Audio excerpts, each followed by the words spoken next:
Assalamualaikum warahmatullahi wabarakatuh. Nama saya Karin Sawita dari PMM 4 semester 5. Langsung saja pertanyaan yang pertama, yaitu jelaskanlah ruang lingkup sosiologi pendidikan. Yang mana ruang lingkup tersebut yang pertama yaitu definisi, yang kedua latar belakang, dan yang ketiga itu tujuan. Baiklah, definisi dari sosiologi pendidikan adalah: secara etimologis, sosiologi berasal dari bahasa Latin yaitu socius dan logos, yang mana socius yang artinya teman, kawan, atau sahabat, sedangkan logos artinya ilmu pengetahuan. Jadi, sosiologi adalah suatu kajian atau studi tentang hubungan antara manusia dengan manusia. Sedangkan menurut ahli yang bernama Profesor Dr. S. Nasution menyebutkan bahwa definisi sosiologi pendidikan adalah ilmu yang berusaha untuk mengetahui cara-cara mengendalikan proses pendidikan untuk mengembangkan kepribadian individu agar lebih baik. Latar belakang sosiologi pendidikan. Perkembangan sosiologi pendidikan sebagai ilmu pengetahuan dimulai sejak awal abad ke-20, yang merupakan bagian dari sosiologi. Tetapi sebenarnya sosiologi pendidikan lahir bersamaan dengan munculnya persoalan-persoalan pendidikan yang tidak teratasi, dan kemudian persoalan-persoalan pendidikan tersebut diatasi dengan menggunakan pendekatan sosiologis. Sebelum berakhirnya Perang Dunia II, sosiologi pendidikan sebagai suatu ilmu pengetahuan sempat hilang dari peredaran dan tidak dianggap sebagai suatu yang penting untuk diajarkan di lembaga pendidikan tenaga kependidikan di Amerika Serikat.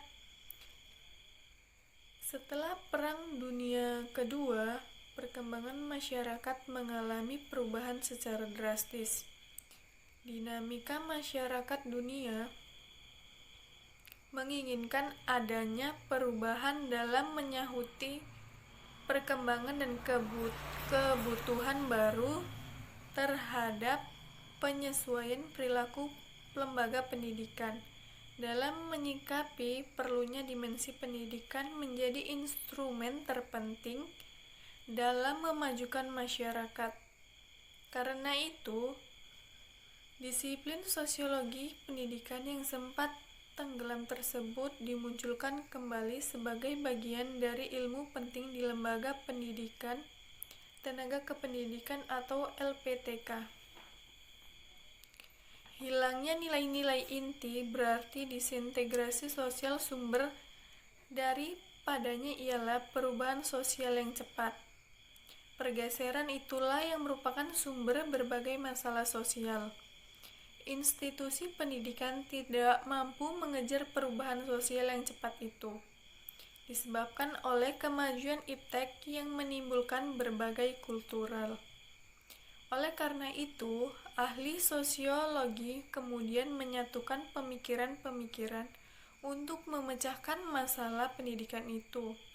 Maka lahirlah suatu disiplin baru yang disebut sosiologi pendidikan. Sedangkan tujuan sosiologi pendidikan itu adalah, menurut Nasution, ada beberapa konsep tentang tujuan sosiologi pendidikan, antara lain sebagai berikut. Yang pertama yaitu analisis proses sosiologi, yang kedua yaitu analisis kedudukan pendidikan dalam masyarakat, yang ketiga yaitu analisis interaksi sosial di sekolah dan antara sekolah dengan masyarakat. Yang keempat yaitu alat kemajuan dan perkembangan sosial. Yang kelima yaitu dasar untuk mengetahui tujuan pendidikan. Yang keenam yaitu sosiologi terapan, dan yang ketujuh itu latihan bagi petugas pendidikan.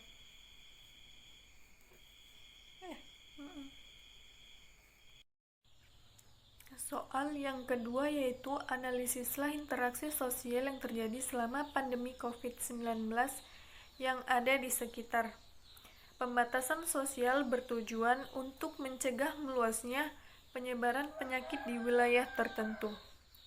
Interaksi sosial yang terjadi selama pandemi ini masih dikatakan normal seperti biasa pada umumnya. Hanya sekolah saja yang masih diliburkan atau pembelajaran secara daring, yang mana masih ada perkumpulan atau kerumunan antar masyarakat yang terjadi di sekitar lingkungan saya. Banyak masyarakat yang bepergian ke tempat wisata atau sekedar mengunjungi sanak atau saudara. Soal yang nomor 3A, kelas sebagai sistem dan interaksi yang dilakukan melalui online atau daring. Interaksi sosial merupakan salah satu kebutuhan manusia sebagai makhluk sosial. Namun, di tengah virus pandemi ini, kebutuhan interaksi sosial dialih bentukan ke dalam media internet. Dengan seiring perkembangan teknologi informasi dan komunikasi, semua bentuk interaksi sosial dari dunia nyata ke dalam dunia maya akan semakin mudah. Meskipun intensitas interaksi sosial di tengah pandemi ini menjadi minim, interaksi yang terjadi antara siswa dengan guru tetap terjalin, tetapi hanya sebatas penyampaian materi, pemberian tugas, dan penagihan tugas saja, serta terbatasnya diskusi dalam pembelajaran.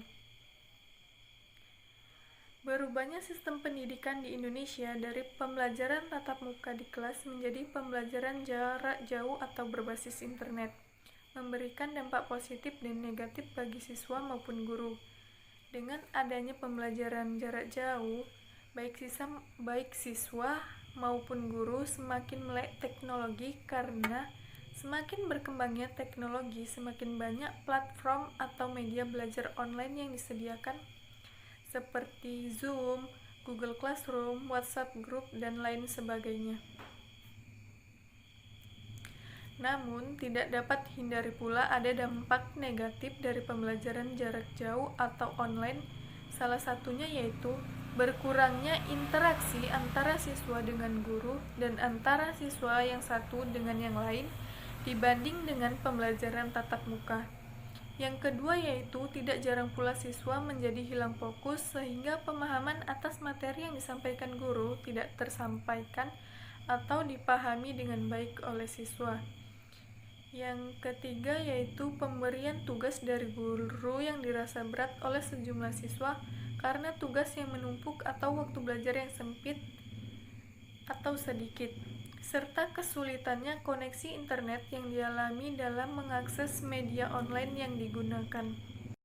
Soal yang 3B yaitu analisislah teori ruang kelas, di mana menggunakan pendekatan interaksi untuk menganalisis perilaku dominatif atau integratif dosen atau gaya kepemimpinan dosen autokratik, demokratik, laissez-faire, teacher center, dan learner Center melakukan pembelajaran secara online atau daring selama masa pandemi COVID-19 ini.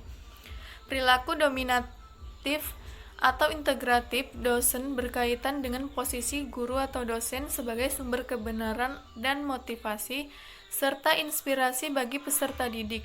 Gaya kepemimpinan dosen pada saat pandemi yaitu demokratik, yang artinya adanya ruang untuk bertukar pandang atau pendapat secara bersama antar dosen dengan peserta didik. Dalam proses belajar mengajar berpusat pada guru akan menimbulkan ketergantungan peserta didik pada guru. Jadi pendekatan berpusat pada peserta didik lebih efektif dibandingkan berpusat pada guru atau dosen yang nantinya akan menimbulkan ketergantungan. Sekian dari saya. Wassalamualaikum warahmatullahi wabarakatuh.